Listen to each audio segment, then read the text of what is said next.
Picture this. It's 1944, somewhere in the frozen hell of the Eastern Front. A Soviet soldier stands surrounded by German troops. His ammunition is spent. His comrades are dead or dying around him. The Germans think they've won. They're already celebrating their capture. Then he smiles. What happens next defies everything you think you know about human capability. In 45 seconds, less time than it takes to brew a cup of coffee, 21 German soldiers would fall. Not from bullets, not from grenades, but from something far more terrifying. The bare hands and unbreakable will of one man. This isn't a Hollywood movie. This isn't an exaggerated war myth passed down through generations. This is the true story of a soldier whose name would become legend, whose actions would seem impossible if they weren't meticulously documented by both sides of the conflict. Today, we're diving deep into one of the most incredible combat stories from World War II, a story of survival, skill, and a level of ferocity that would make even the most hardened warriors pause in disbelief.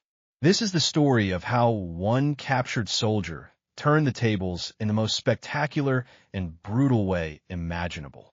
So buckle up, because what you're about to hear will challenge everything you thought possible in human combat. Before we get to our incredible story, we need to understand the world in which it took place. Because the Eastern Front of World War II wasn't just another theater of war. It was an entirely different species of hell. From 1941 to 1945, the conflict between Nazi Germany and the Soviet Union became the largest and deadliest confrontation in human history. We're talking about nearly 14 million military casualties. Entire cities reduced to rubble. Temperatures that could freeze a man solid in minutes. And combat so brutal, so unforgiving, that it forged soldiers into something beyond ordinary men. The Eastern Front stretched across thousands of miles from the Baltic Sea to the Black Sea. It encompassed frozen tundra, dense forests, vast steppes, and urban landscapes turned into nightmarish killing grounds. Stalingrad, Kursk, Leningrad. These weren't just battles. They were apocalyptic events where hundreds of thousands died in single engagements. The soldiers who fought here weren't your typical troops. The conditions demanded extraordinary resilience. Imagine fighting in winter temperatures of minus 40 degrees Celsius, where weapons froze. Frostbite claimed more casualties than bullets, and men literally froze to death in their foxholes overnight. The Soviet soldier, in particular, became something unique in military history. They fought with a combination of ideological fervor, desperate patriotism, and the grim knowledge that retreat often meant execution by their own NKVD blocking detachments. The Soviet command structure employed a brutal philosophy: not one step back. Surrender was considered treason. Capture meant your family back home could face persecution.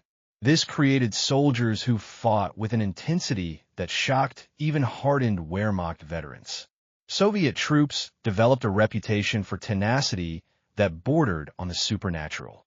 They would fight from the rubble of destroyed buildings, launch counterattacks when surrounded, and continue fighting with wounds that would incapacitate most men. But even among these hardened warriors, there were individuals who stood out.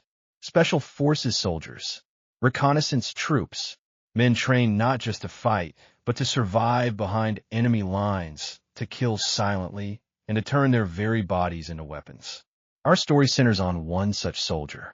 While historical records vary on some details, as they often do with events from the Eastern Front, the core of our story centers around a Soviet reconnaissance soldier, likely part of an elite Razvedchik unit. These weren't regular infantry. These were the Soviet equivalent of special forces trained in hand-to-hand combat, survival, sabotage, and operating deep behind enemy lines. Let's call him Alexei, a common enough name that represents thousands of men like him. Though the specific identity has been debated by historians, the events themselves are corroborated through multiple sources, including German after-action reports and Soviet military records. Alexei grew up in the rural Soviet Union of the 1920s and 30s. Life wasn't easy. The average Soviet citizen endured famine, political purges, and grinding poverty. But this hardship created a generation with an almost incomprehensible level of physical and mental toughness.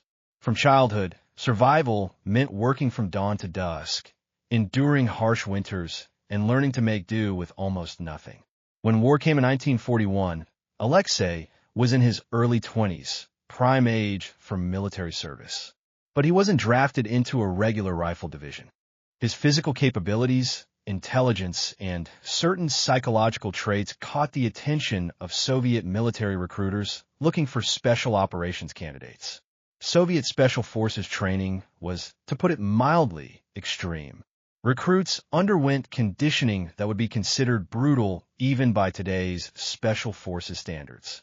Hand-to-hand combat training drew from multiple martial arts traditions. Sambo, a Soviet martial art specifically developed for military and police use, combined with techniques from traditional wrestling, boxing, and even imported methods from Asia. But it wasn't just about learning techniques. Soviet close-quarters combat training emphasized one principle above all: ruthless efficiency. There were no rules, no prohibited techniques. Every part of the body was a weapon. Every moment of hesitation meant death. Trainees would fight multiple opponents simultaneously. They'd practice combat while exhausted, injured, or in extreme environmental conditions. They learned to kill silently with their hands, with improvised weapons, with anything available. The psychological conditioning was equally intense, designed to eliminate hesitation, to turn killing into an automatic response, to push past pain and fear. Alexei excelled at this. According to fragmentary records, he demonstrated exceptional aptitude for unarmed combat. His instructors noted his unusual combination of speed, strength, and something harder to define, a kind of controlled fury that he could turn on and off like a switch. By 1943, Alexei had already survived 2 years of combat. He'd operated behind German lines, gathered intelligence, eliminated sentries, and participated in countless skirmishes. Each experience hardened him further, added to his skill set, taught him lessons that only combat could provide. He'd seen friends die. He'd been wounded and recovered. He'd killed more men than he could count, in ways both distant and intimate. The war had transformed him from a farm boy into a weapon. But unlike a gun or knife, this weapon could think, adapt, and refuse to accept defeat. Which brings us to that fateful day in 1944. The exact date remains somewhat unclear in historical records, but most evidence points to late winter or early spring of 1944. The location was likely somewhere in Ukraine or Belarus, in the contested territory where Soviet forces were pushing westward following their victories at Stalingrad and Kursk. Alexei's unit, a small reconnaissance team of perhaps 6 to 8 men, had been inserted behind German lines with a specific mission. Intelligence suggested that a German headquarters unit was operating in the area, and the Soviets wanted information on troop movements, defensive positions, and any intelligence that could aid their advancing forces. These reconnaissance missions were desperately dangerous. You were operating in enemy territory vastly outnumbered, with no support available if things went wrong. Success depended on stealth, speed, and the ability to vanish like smoke when the enemy came looking. For the first 2 days, everything went according to plan. The team moved through the landscape like ghosts, avoiding German patrols, observing troop movements, gathering the intelligence they needed. They'd identified several Wehrmacht positions and were preparing to extract back to Soviet lines. Then, on the 3rd day, their luck ran out. The details of how they were discovered vary, depending on the source. Some accounts suggest they were betrayed by a local collaborator. Others indicate they simply had the misfortune of stumbling into a much larger German patrol than expected. What's certain is that suddenly, instead of being the hunters, they became the hunted. The Germans had numbers and firepower. What started as a brief firefight quickly turned into a running battle through the frozen forest. Alexei's team fought desperately, trying to break contact and disappear, but the Germans had called in reinforcements. What had been 1 patrol became 3, then 5. One by one, Alexei's comrades fell. A machine gun burst cut down their team leader. A grenade wounded 2 others. The survivors scattered, trying to use the terrain to their advantage. But the Germans were coordinating their movements, systematically closing the net. Alexei found himself separated from any survivors, moving through a landscape of snow-covered trees and frozen streams, hearing the shouts of German soldiers getting closer. He was carrying a PPSH-41 submachine gun with less than half a magazine remaining, maybe 20 rounds, a couple of grenades, a combat knife, and his training. He moved carefully, trying to put distance between himself and his pursuers, but the Germans were good. This wasn't some half-trained garrison unit. These were experienced troops, veterans of the Eastern Front who knew how to hunt men. As afternoon faded toward evening, Alexei realized he was being herded into a box canyon, a natural dead end formed by a frozen ravine. The Germans knew the terrain and were forcing him exactly where they wanted him. He had two choices: turn and fight his way through the encirclement while he still had ammunition, or try to hide and hope they passed by. Given that there were at least 20 to 30 German soldiers involved in the hunt, fighting seemed like suicide. So he made the decision to go to ground. He found a position in the ravine, a small overhang that provided some concealment, and waited. Perhaps they'd search quickly and move on. Perhaps darkness would give him a chance to slip away. But the Germans were thorough. As twilight descended, he heard them entering the ravine, systematically checking every potential hiding spot. They were calling out to each other, coordinating their search. It was only a matter of time. When they found him, there were approximately 25 to 30 German soldiers in the immediate area. Alexei had maybe 15 rounds left in his weapon. The moment stretched out. He could hear them getting closer, branches cracking under boots, voices speaking in German. And then one of them spotted him. What happened next would be debated, analyzed, and studied for decades to come. The German soldier who spotted Alexei shouted a warning to his comrades. Within seconds, multiple rifles were pointed at the Soviet soldier's position. In German, they ordered him to come out with his hands up. This was the moment. Alexei knew he was outnumbered roughly 25-1. He had limited ammunition. He was exhausted from 3 days behind enemy lines. Any rational assessment of the situation said this was over. German soldiers began to close in, surrounding the position. Alexei could see them through the vegetation. Young men, veterans, some looking relieved that the hunt was over, others maintaining cautious alertness. An officer was shouting orders, telling his men to be careful. The Russian might have grenades. Slowly, Alexei stood up. He raised his weapon above his head in a gesture of surrender. The Germans visibly relaxed slightly.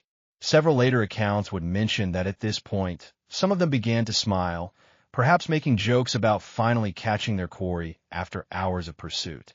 But it's what Alexei did next that has become the stuff of legend. As he stood there, weapon raised, surrounded by German troops, he smiled.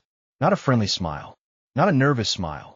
Witnesses who survived described it as something else entirely, a predator's smile. The kind of expression that makes the primitive part of your brain scream danger. One German veteran, interviewed years after the war, recalled, "I was about 15 meters away when I saw his face. He was smiling, but his eyes were dead. In that moment, I knew something was very wrong, but I couldn't have told you what." The Germans ordered him to drop his weapon. He complied, letting the PPSH-41 fall to the ground. They told him to remove his grenades. He reached slowly toward them, and then everything exploded into violence. The precise mechanics of what happened in the next 45 seconds have been reconstructed from survivor testimony, physical evidence at the scene, and later analysis. What's clear is that Alexei had made a calculation that surrender meant death anyway, either immediately or in a German POW camp, where Soviet soldiers were routinely starved, worked to death, or executed. So he chose a third option: take as many of them with him as possible. The first grenade came from his hand with practiced precision. He'd palmed it while appearing to remove it from his belt, had already pulled the pin. The standard F-1 Soviet hand grenade had a kill radius of about 3 meters and could wound at 15 meters. Thrown into the densest cluster of German soldiers, it devastated the group. The explosion was still echoing when Alexei moved. This wasn't random panic. This was years of training activating in a fraction of a second. Soviet close-quarters combat doctrine emphasized continuous motion, using the first kill to position yourself for the second for the third, creating a cascading effect of violence. The nearest German soldier, maybe 2 meters away, was still reacting to the grenade blast when Alexei covered the distance. A Sambo technique, a lightning-fast strike to the throat, crushing the windpipe, followed by using the falling body as a shield against return fire while simultaneously grabbing the man's rifle. Subsequent historical analysis suggests that in those first 10 seconds, Alexei killed or incapacitated 7 men, the grenade accounting for 4, and his initial assault taking 3 more. The remaining Germans were in chaos. Combat is confusing even under the best circumstances, but when violence erupts from a supposedly surrendering prisoner, when comrades are suddenly dead or dying, when your mind can't process the speed of what's happening, people freeze. Just for a second. Sometimes 2. That's all Alexei needed. What happened in the next 35 seconds defies comfortable comprehension. It was close-quarters combat at its most primitive and brutal, a whirlwind of strikes, shots, and survival instinct operating at a level most people can't imagine. German after-action reports and testimony from survivors paint a picture of organized chaos. Alexei moved through the ravine like a force of nature, using terrain, the bodies of fallen soldiers, and the Germans' own confusion against them. With the captured German rifle, he fired in controlled bursts as he moved, not stopping to aim carefully, but shooting its center mass of any target within range. Soviet reconnaissance troops were trained to fire effectively while in motion, a skill that proved devastatingly effective in this scenario. 3 more Germans fell in quick succession. When the rifle ran empty, maybe after 4 or 5 shots, he didn't pause to reload. He simply used it as a club, swinging it like a baseball bat into the face of the near soldier, shattering the man's skull. Soviet close-quarters training explicitly taught this. Every object is a weapon, and transitioning between weapons should be seamless and instantaneous. A German soldier lunged at him with a knife. Alexei redirected the thrust using a technique that would be familiar to any modern martial artist, a basic principle where you use your attacker's momentum against him. The knife missed Alexei, but ended up in another German soldier who'd been approaching from the side. Before either man could react, Alexei had delivered a devastating elbow strike that dropped the knife wielder. The ravine worked to his advantage. The terrain was uneven, full of obstacles, making it difficult for the Germans to bring their superior numbers to bear effectively. They couldn't shoot without risking hitting each other. They couldn't coordinate because everything was happening too fast. Alexei's second grenade came out. This time, he didn't just throw it. He rolled it along the ground into a cluster of Germans taking cover behind a fallen log. The explosion sent shrapnel and debris tearing through them. 2 died instantly. 3 more were wounded badly enough to be out of the fight. By now, we're roughly 25 seconds into the encounter. The initial element of surprise was fading. The surviving Germans were beginning to respond more effectively, trying to spread out, to create distance, to bring their weapons to bear on this whirlwind of violence in their midst. But Alexei wasn't fighting to win in any conventional sense. He was fighting to kill as many as possible before they inevitably killed him. This psychological freedom, having absolutely nothing to lose, made him extraordinarily dangerous. A German sergeant, showing more courage or perhaps less sense than his comrades, charged directly at Alexei with a bayonet. Hand-to-hand combat training kicked in. Alexei sidestepped, grabbed the rifle barrel, and used a leverage technique to wrench it from the sergeant's hands while simultaneously delivering a knee strike to the man's solar plexus. As the sergeant doubled over, Alexei brought the rifle down like an axe onto the back of his neck. Now he had a fresh weapon with a full magazine and a bayonet. 3 more Germans went down in rapid succession. 2 from rifle fire, 1 from the bayonet thrust directly through the sternum. The German officer who'd been commanding the search party tried to rally his men, shouting orders, attempting to organize a coordinated response.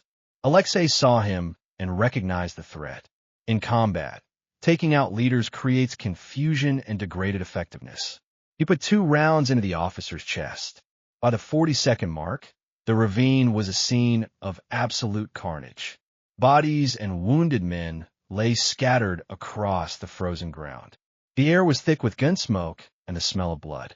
The remaining Germans, maybe 4 or 5 who were still combat effective, were experiencing a level of shock that made effective response nearly impossible. Some survivors later reported that they ran. Others claimed they were trying to get into position for a clear shot, but couldn't get a firing angle that wouldn't risk hitting their own men. Still others admitted that they simply froze, unable to process what they were witnessing. In those final 3 seconds, Alexei continued moving, firing the last rounds in his captured rifle, then discarding it and grabbing a pistol from a fallen German. 2 more shots. 2 more Germans fell. And then, as suddenly as it had begun, it was over. 45 seconds. 21 German soldiers dead or dying. 1 Soviet soldier bleeding from multiple wounds but still standing. The survivors fled. Later German reports would claim they withdrew to regroup and call for reinforcements. Soviet accounts suggest they ran in blind panic. The truth probably lies somewhere in between. Men who just witnessed something that shattered their understanding of what was possible in combat, operating on pure survival instinct. Alexei stood among the carnage, breathing hard, covered in blood both his own and others, knowing that more Germans would come. He'd bought himself time, but not safety. What happened next completes this remarkable story. Standing in that ravine, surrounded by bodies, Alexei faced a new crisis. He was wounded. Later accounts suggest at least 3 significant injuries, including a gunshot wound to his side and various cuts and contusions from the brutal hand-to-hand combat. The adrenaline that had sustained him through the fight was beginning to ebb, and with it came pain and the realization of just how badly hurt he was. He had minutes, maybe, before more German troops arrived. The sound of grenades and sustained gunfire would have carried for kilometers.